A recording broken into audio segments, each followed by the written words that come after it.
Aktoria shumë e dashur për publikun shqiptar Teuta Krasniqi ka vendosur së fundmi t'i kthejë ndjekësit e saj pas në kohë përmes një publikimi nostalgjik që ka tërhequr vëmendjen në rrjetet sociale. Artistja i është bashkuar një trendi mjaft të përhapur në platformat online, ku personazhe të njohur hapin arkivat personale dhe ndajnë momente të veçanta nga e kaluara e tyre. Në këtë rast, ajo ka zgjedhur të publikojë disa imazhe të rralla nga vitet 90, një periudhë që për shumë ndjekës sjell kujtime të veçanta.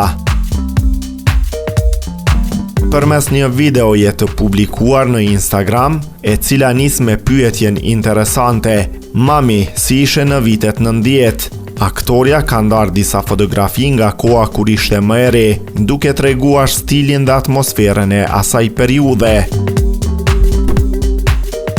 Postimi është shoqëruar me mbishkrimin 90s vibes, ndërsa shumë ndjekës kanë reaguar me komente pozitive dhe nostalgji, duke vlerësuar pamjet dhe kujtimet e sjella nga aktoria.